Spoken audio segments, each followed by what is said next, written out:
All right, so how about we get started? And if anybody else joins us as I'm talking, please feel free.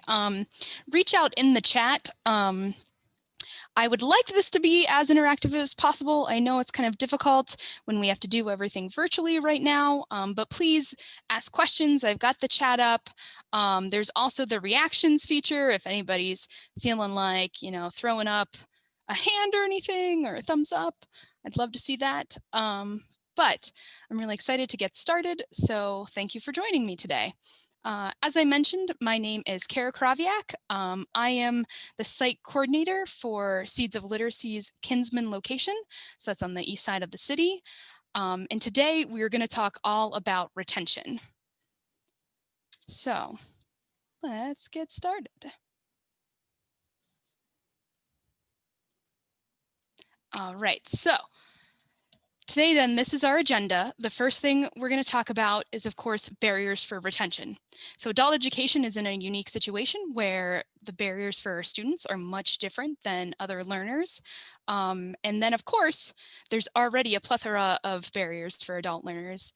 And let's just add a pandemic on top of that. So we're going to talk a little bit about how those barriers have been exacerbated during this time.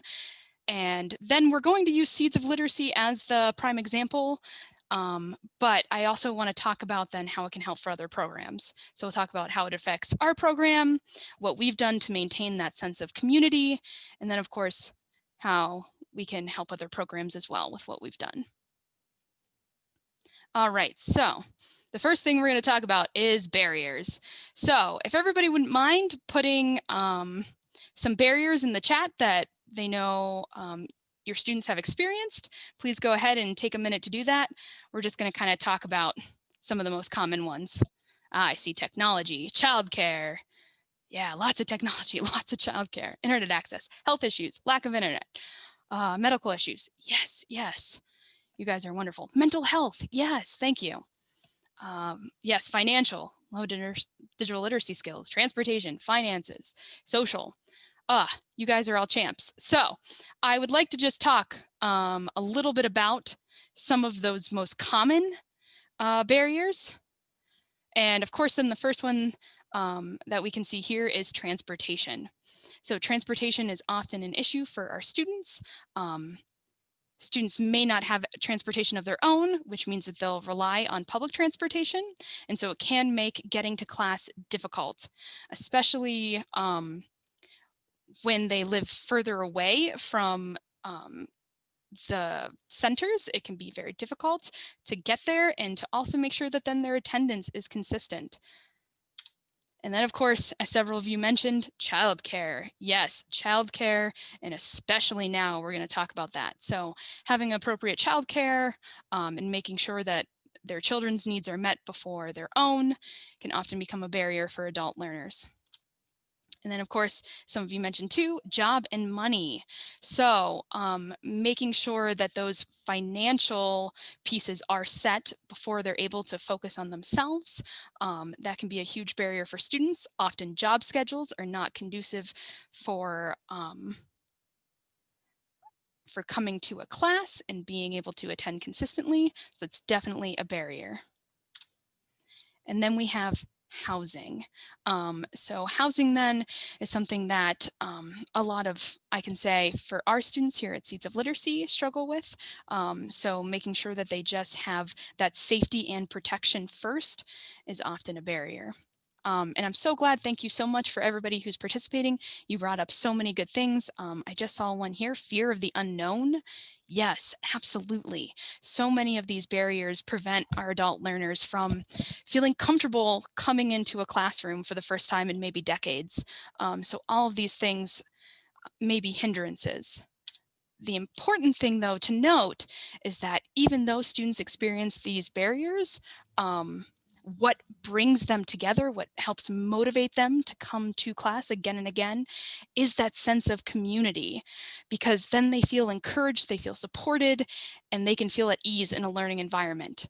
And so I would say that sense of community is more important maybe than any other factor in kind of overcoming some of these barriers, because it helps them come back to class. So that fear of the unknown, thank you so much, Regina, for pointing that out, because that's one that with a sense of community, students can feel comfortable coming back again and again, and knowing that there's resources and help there for those other barriers. So all of our students, or we could say majority of our students, are experiencing some of these barriers, maybe all of them, maybe a different array of them. But of course, then what we find is, now let's add a pandemic. So here then, of course, living in the age of COVID, all of those barriers have become tenfold in students' abilities to maintain their academic studies. So for instance, with transportation here in Cleveland, the public transportation system had to cut back on bus schedules. They had to limit the amount of capacity that they could have on those buses. And then, of course, those who are riding on public transportation are risking that exposure. And so all of those things become even more of a barrier during this time.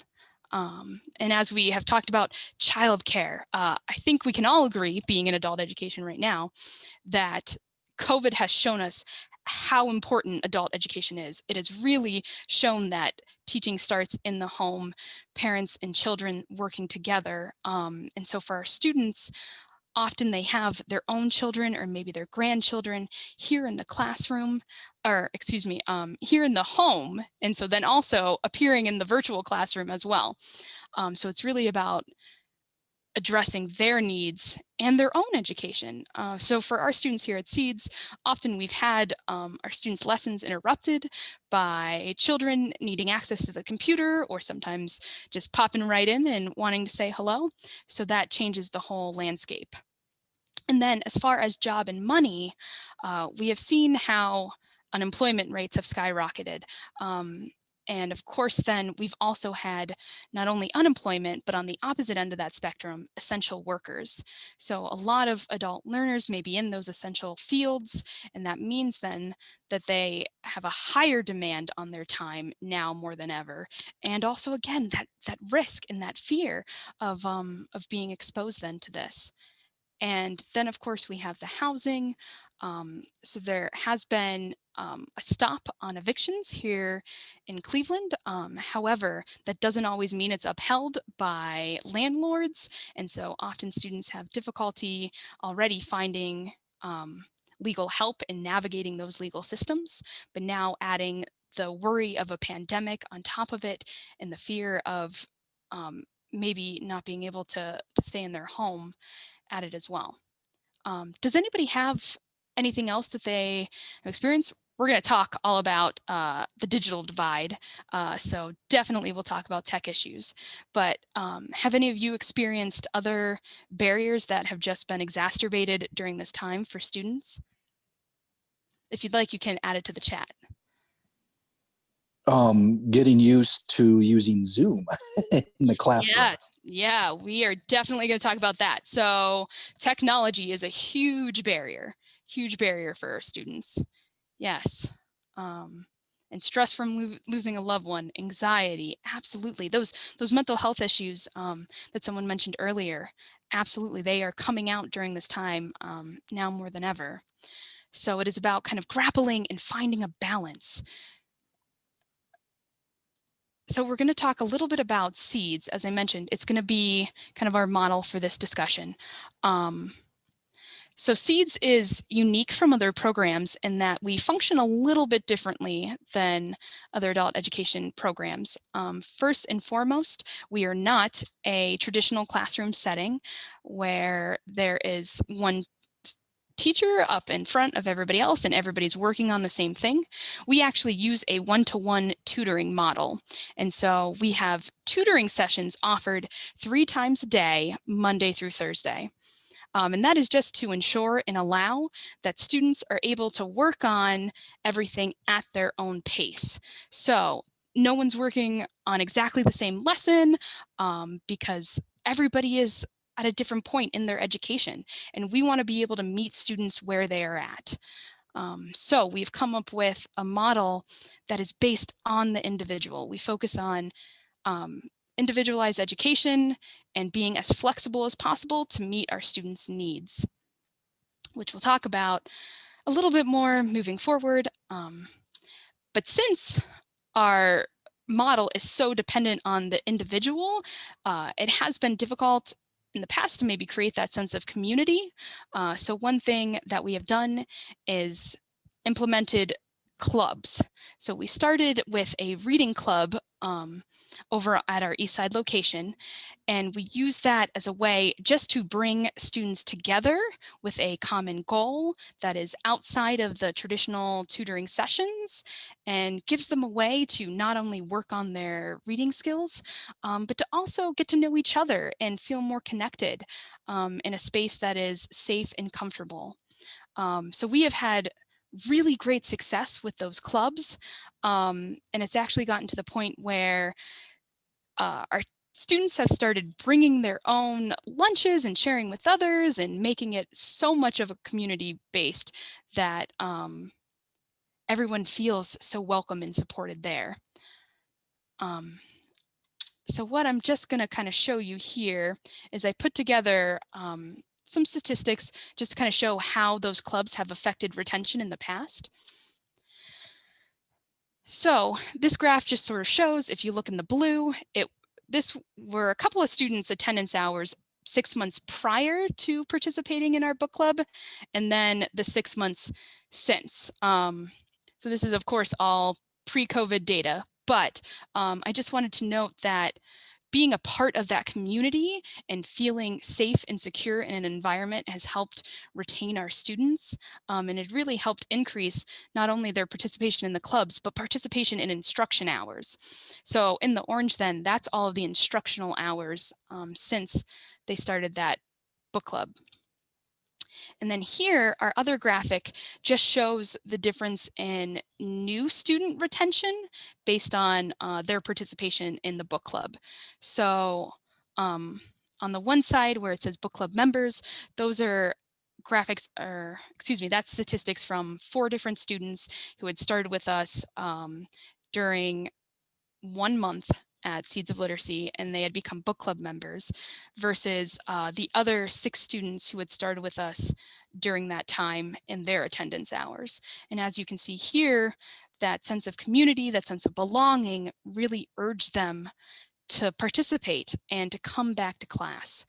And so that's what we're going to have to make sure we're holding on to as we move into this virtual age. And that was one of the first things that we needed to address come COVID. All right, so just to give you a little bit of information about Seeds pre-COVID. So we served approximately 1,000 students a year. And then during our last full fiscal year, we had 56 students receive their high school equivalency and approximately 590 active students. So that was all pre-COVID. And then, of course, post-COVID. So Seeds of Literacy had to have its last class on March 12th in our physical locations. And on March 16th, we had a packet pickup day where students could just stop by and pick up work. And as all of you probably remember, in March, we were all so hopeful that it wouldn't be very long. I think at that time, it was predicted 2 weeks, right? Oh yeah, this will be over in 2 weeks. And here we are now in November. Is anyone else shocked that it's already November? This seems like one giant month of Marjolina-tober. Exactly. It's like, how have we gotten here? How have we gotten here already? So of course then, the first issue that we had to start addressing was the digital divide. So pre-COVID, Seeds did have a digital literacy program. However, what we found was that 75% of our students coming in lacked basic digital literacy skills. And also then a majority of those students lacked access to technology as well. So that divide immediately was one of the first issues that we had to face. And on top of that, 86% of SEED students live below the poverty line. So again, that access is just as big of an issue as comfortability with technology. So what did we do to try to help our students then? So we, of course, as many of you have done as well, moved to a virtual classroom. Our first response was to create a tutoring by phone system for our students. My top priority going into this, as well as several of our staff members, was just to make sure that we maintained student relationships with tutors and that they knew that we were still available and there for them right away. So within about a week and a half, 2 weeks, we got a tutoring by phone system set up where we used free conference call lines, and students and tutors who had been working together in the classroom were able to continue to do so without interruption. And that system, of course, worked well for some things, but it was not a perfect fit for all. I don't know if anybody has tried tutoring math over the phone. It's a little tricky. I'm very much so a visual learner myself, so that presented some issues, but it did get across the immediate need of keeping those connections, and especially the connection between tutor and student. That's where we started first. And then we added a tutoring by video option. We started with using the GoToMeeting platform, which I'm not sure how many of you are familiar with that. It's an excellent platform, but it's not necessarily as intuitive and as easy to use as a platform like Zoom. So we did start using the GoToMeeting platform, and what we asked our tutors to do was to start curating individual lesson plans on specific topics so they could present them to students via video. Students were able to log into those sessions and watch them live, or we also recorded them so that they had the option to watch them later on in their own time. Both of those systems were very helpful for an immediate response, but what we found was there were a lot of hiccups, a lot of difficulty with the free conference call lines. Often it was interrupted or dropped. The access codes were difficult to manage. And with our GoToMeeting platform, we found that there's a lot of issues on the back end for having our tutors access those accounts to get in to create the videos. There were questions about when lessons were offered at a certain time. And then the biggest one was our students wanted that one-to-one connection. They wanted to be working on what they needed, where they're at with one tutor.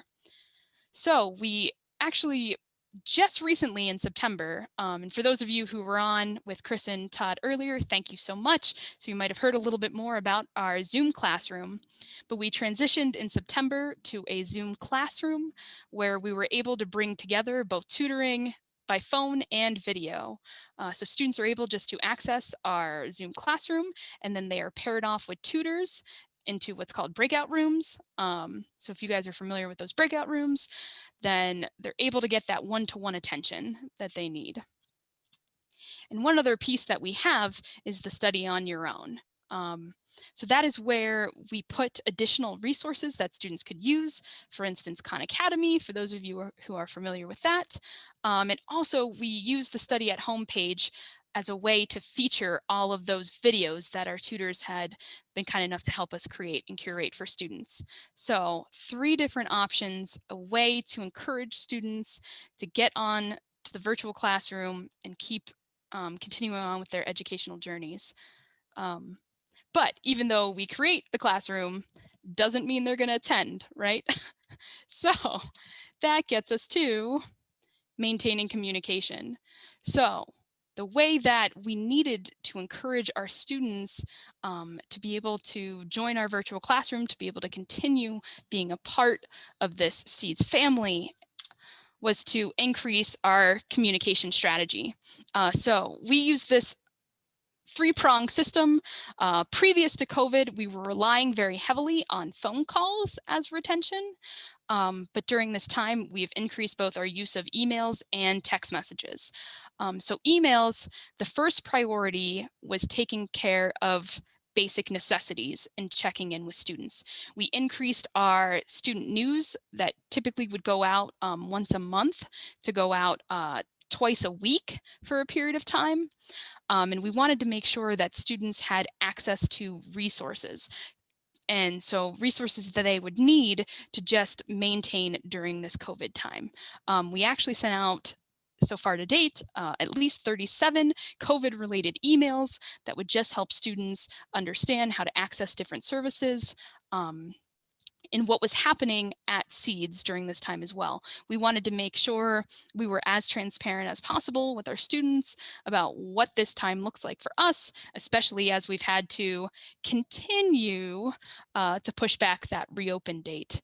Another thing that we've done is maintaining relationships through phone calls. So of those approximately 600 students that were active pre-COVID, we have called every single one each week. So myself and a couple staff members have made it our top priority to just check in with students every week. And especially during those first couple weeks, it was just a, hey, how are you? What's going on? Is there anything I can help with? Making sure that they knew we were there for them and able to help them in any way that we can, even if it extended beyond the classroom. And then we also increased our use of a program called Slick Text. Slick Text allows us to text students both mass campaigns and individual texts just to give information. And prior to COVID, we were using it primarily for mass campaigns of just Seeds updates. It may have been closures for holidays or whatever that information may have been. But now we have increased our use of Slick Text to help with not only our mass text campaigns, but our individual ones. So I see a couple questions coming into the chat. We will talk about those in just a moment because I just want to show you guys this one slide. So just to kind of give you by the numbers.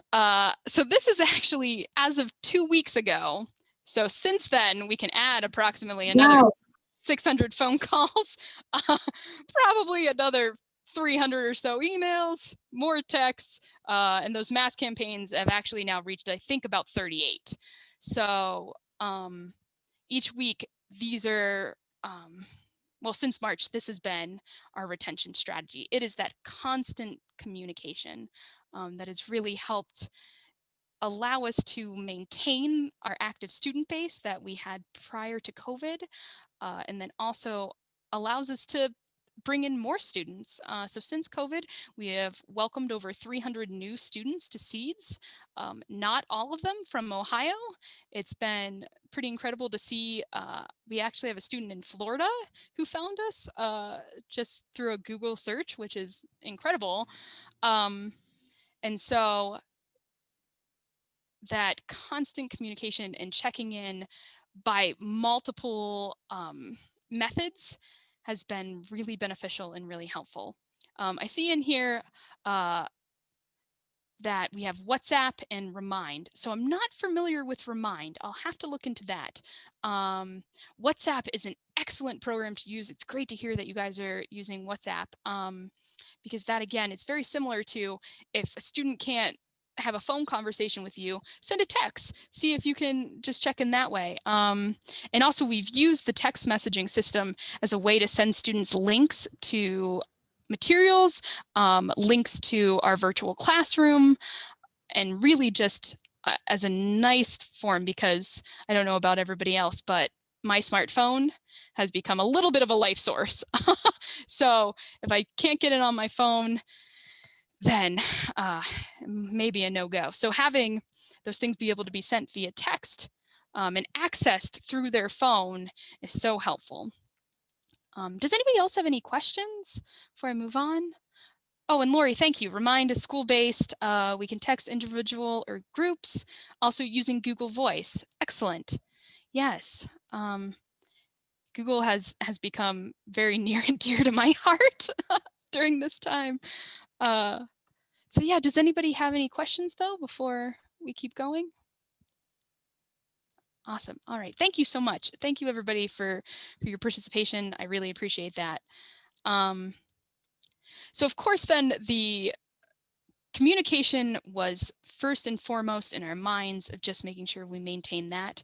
But another thing that we noticed was that students wanted to interact with each other. They wanted then to be able to come back and see each other and check in. So for instance, I have a group of gentlemen who would all come to morning class over at our East Side location.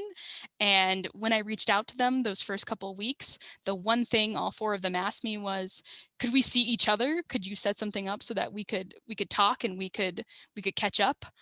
So we were actually able to set up a go-to meeting for the four of them just to check in with each other. They ended up spending about 45 minutes talking. I think I left and let them just hang out. But they just wanted to exchange information, to be able to contact each other. So one of the other things we decided to do was set up virtual events.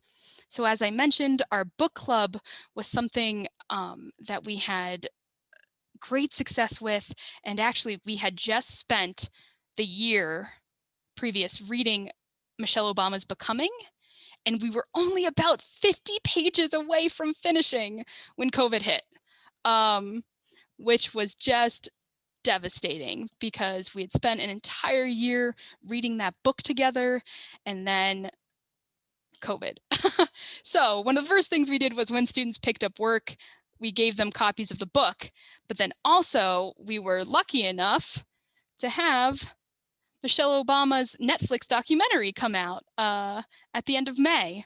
So our first virtual event then was just getting book club members and tutors to come and participate in a Zoom call where we watched Becoming together.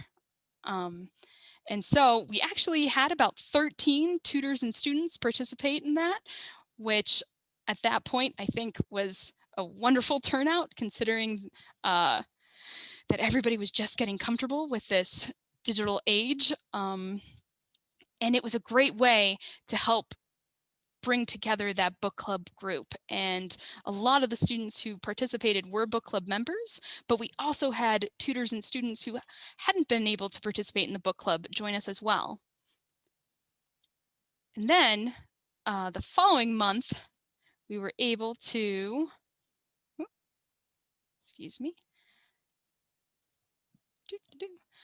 create another series of events. So in June, we had Captain Courtney Schock, who is featured here, come and speak with students. She had previously visited our Seeds classroom a couple of times, and she was our keynote speaker for graduation the year before.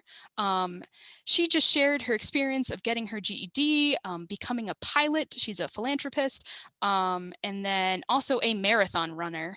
So her story had been so inspirational for students. And one thing we were able to do then was ask her to do a series of talks with students throughout the month of June. And actually, it perfectly correlated with the release of her first book. So we were able then to send her book to students and tutors who participated as a way then just to encourage them to attend, to have questions. And so we had great success our first event with Courtney. We had a total of 28 participants. However, then as we went through the month, the participation waned. So we had about 12 the following week, 7 the week after that, 9, and then we actually kind of went up on the upswing again and had 13 our final week. So one thing we started to notice was one-time events seemed to have better participation and turnout than a multiple series of events. So then the next month, again, bridging the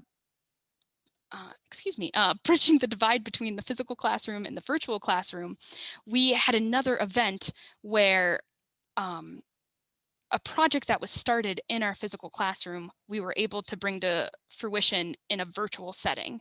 So for the past 2 years, Seeds Eastside has been able to work with a nonprofit creative writing group called Literary Cleveland, and they offered writing workshops to allow students to allow just people in the Kinsman neighborhood and surrounding neighborhoods on the east side of Cleveland to attend writing workshops and create an anthology filled with their own stories, poetry, prose, and then this year we added another layer of photographs. So the year before, during its first release party for the first anthology, we had over 80 participants come from the community and were able to host that at Seeds. Of course, that was pre-COVID. But so we were hoping to do something similar for the release of the second anthology, but of course we were unable to do so. So what we did instead was have a virtual release of the book, and we invited several of the contributors to come to the Seeds classroom so that they would be able to read their pieces. This was a really wonderful event. Selfishly, I can kind of say it was so great to see my students. That was the first time I got to see them, and one of the first times I was kind of physically in the classroom too. And it was so great to be able to bring everyone in.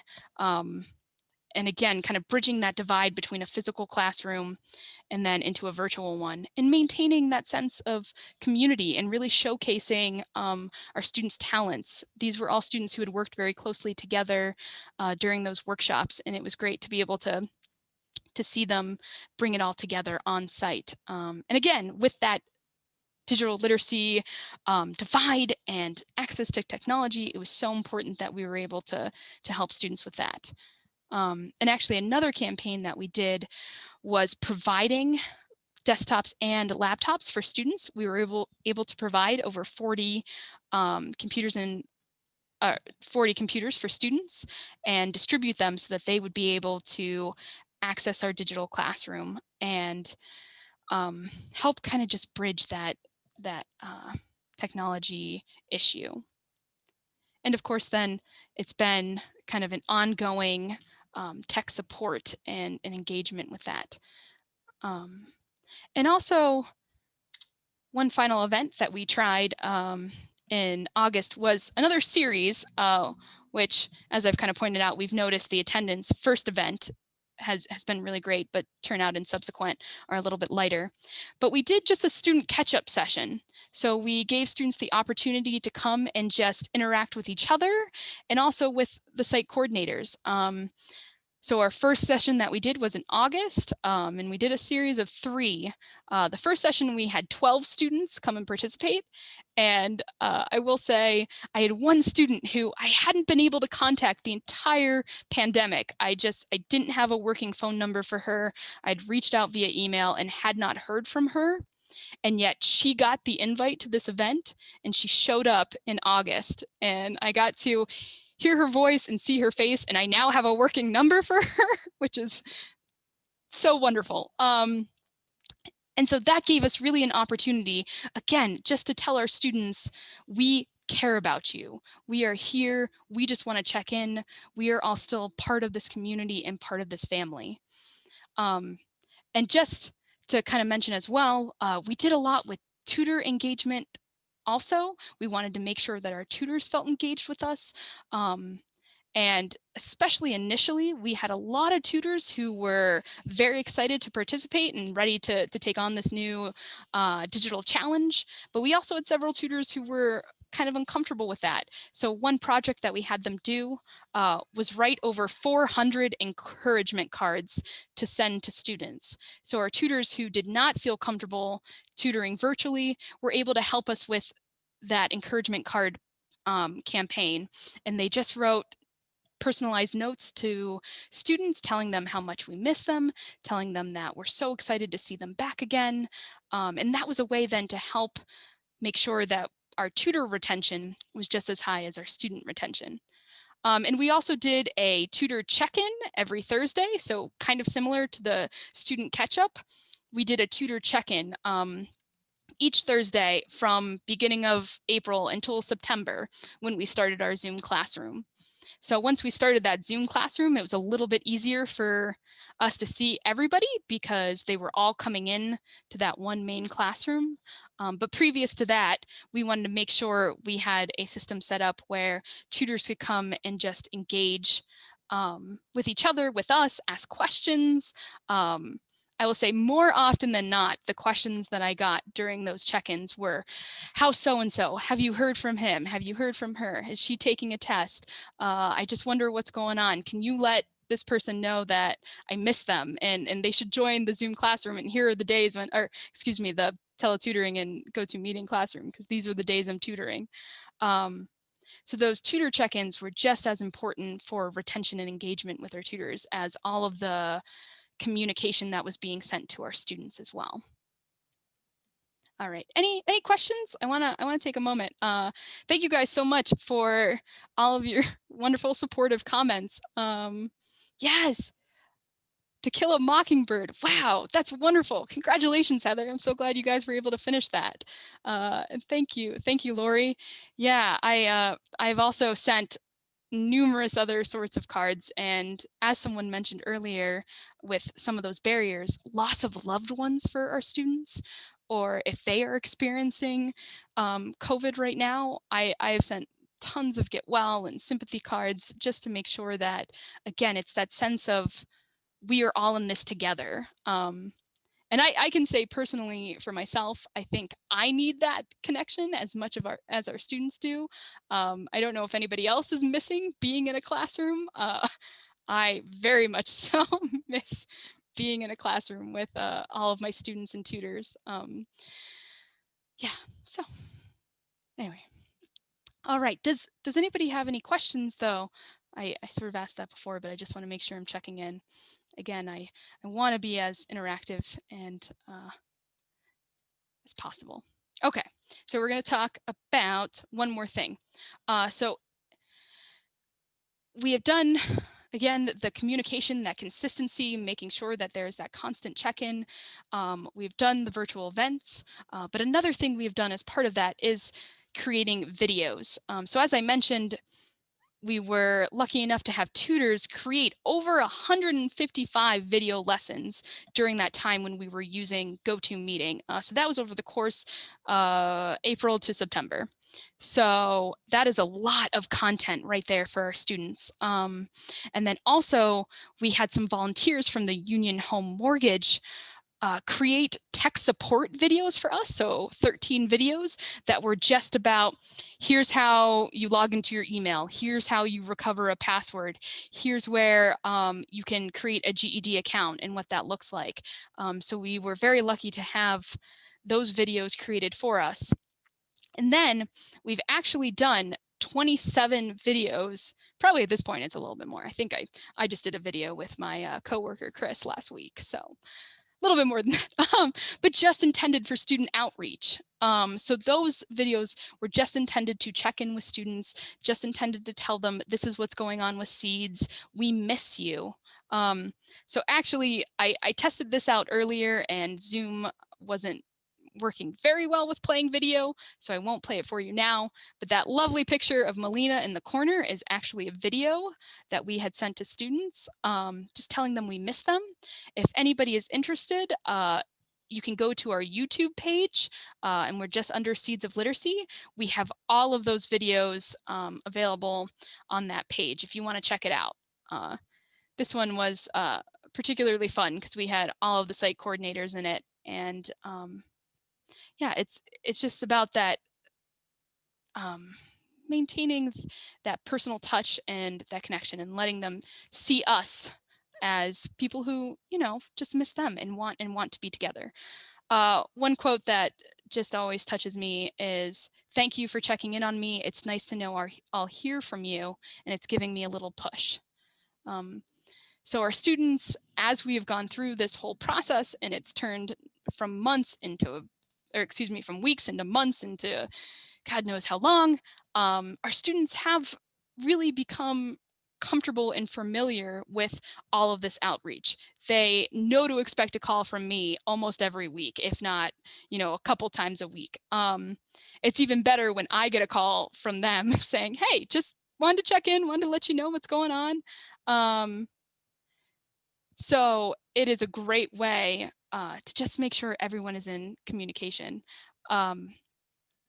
And then another thing that has just been wonderful is our engagement from our graduates. We have had several graduates reach out to staff. I have one graduate named Lloyd who calls me at least once a month just to see how we're doing. He is calling other students that he had known in the classroom just to check in with them.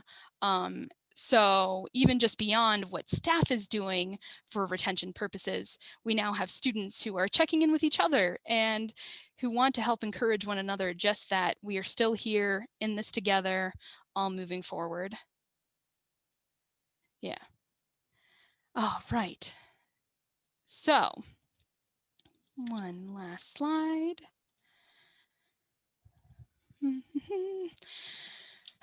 So retention is an ever-evolving process. So as we know, life gets in the way, things change, pandemics hit, everything that could ever come in the way of an adult learner's ability to get to class probably happens at some point. So it is constantly changing. And that's where I would urge everyone to evaluate, ask questions, and adapt as needed. So what we have done is, as I mentioned, we have been able to onboard over 300 new students. But of course, during this time, onboarding looks very different than when it did on site. And so what we've had to do is evaluate, how does this system work? How are we engaging with those students? How are we keeping them? And then also, what are we going to do as COVID makes it more and more apparent? It's going to take a little bit longer to get all back together. So one of the things I've recently done is revamped our retention procedures, both during COVID and then for once we get back into the classroom. So you evaluate what works. Ask students, does it help when I call you every day? Do you need me to call you less, more? I've had students tell me, please keep calling. I know I'm not participating right now, but I need you to call me, because otherwise I'll never get back into this. Like, I promise you, I haven't forgotten about seeds, but please keep pushing. Please keep pushing me. Ask questions. So talk to coworkers, talk to other programs. I'd be happy to talk to anybody who may have more questions outside of this, just about what works, what doesn't work. Like I said, we've tried several things. Some of them work. Some of them, don't work quite as well, but you make it do, and you change and then adapt as you need, because everybody's program looks a little bit different. And so as you can see here, this is just one final picture. It was when we did a packet pickup day. So I see in the chat that some others have had pickups, just making sure that everybody's staying socially distant, coming and using Wi-Fi on sites. And that's such a great way to make sure that everybody stays involved and that we're able to help support one another. So I would just like to then kind of ask, what questions do you guys have? What has worked for your program? What have you found as far as retention? I'd like to kind of use just a little bit of time to just help each other change our retention plans and come up with new procedures. The one thing that I've been finding helps better than anything is total flexibility. I've got students who can't use anything but the postal service and a phone, and so I mailed them stuff. I've got others who can almost do WhatsApp, and we're holding physically made handheld whiteboards up to the picture and showing them what that looks like, and having them put their homework up to the camera. And others we can do like Khan Academy and say, okay, do this on your own, but it's all over the place. Yeah, that sounds very familiar. Thank you for sharing. It's definitely something that especially students who need to have things mailed to them. We have mailed more packets than ever before, and that kind of access, you have to have flexibility, and it's great that you're meeting all those students where they're at, because everybody's abilities, everybody's time schedules, everybody's access to technology is different. And one thing though that we have found some success in, because I know we've had some students also like just using Khan Academy and just doing the study on their own, is checking in with someone at our organization once a week. So just checking in and saying, hey, I'm still working, or hey, you know, I got stuck on this. Is there any way you can help me? So that kind of check-in, even while students are studying on their own, can sometimes help bring that sense of just constant support still there. I see an Elmo device can help with that too. Oh, awesome. What is an Elmo type device, Lori? Oh, with tech support. I don't know what they're called, but it's a video camera that, you know, I can put a whiteboard under it and do math problems on. I'm a physical whiteboard with the camera. And so you can put your phone there and tap the buttons and show them, and it's not reversed. I can't think the name of it. Winona? Yeah, electronic overhead. It's tiny. Winona, do you know what they're called? We've got a stack of them in the office. A document camera. Yay! There you go. It has audio, video. It's awesome. Oh, that's It's fantastic. right on my desk, USB port. Oh, very cool. That might be good for someone trying to show a tech tool. Ziggy, that's it. Yep. Nice, great. Winona's our office person. She knows all. Hey, Elliot, I see your comment in the chat too. Yeah, mailing or delivered workbooks and study materials, absolutely. Yeah, we have one staff member who has gone over to a student's house in the rain, sat on her porch and helped her try to get into that Zoom classroom and make sure she can assist with any tech issues while being safe. Yeah, exactly. Does anybody else have any comments or questions? Yeah.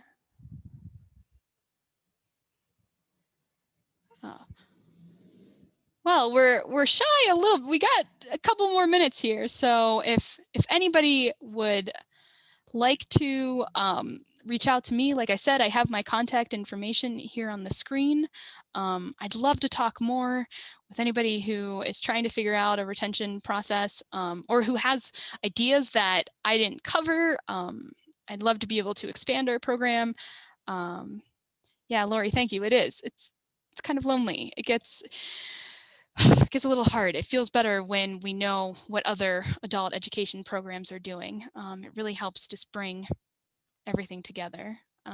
So yeah, please feel free to reach out. I'm so glad we were able to talk today. Thank you all for participating so much. I appreciate that tenfold. Like I said, I definitely enjoy getting to see others. So yeah, have a wonderful day, everyone. I'm gonna let you out a little early, so we'll kind of go from there. I'll hang on for a minute just in case anybody else would like to chat before we go. Bye guys, thanks.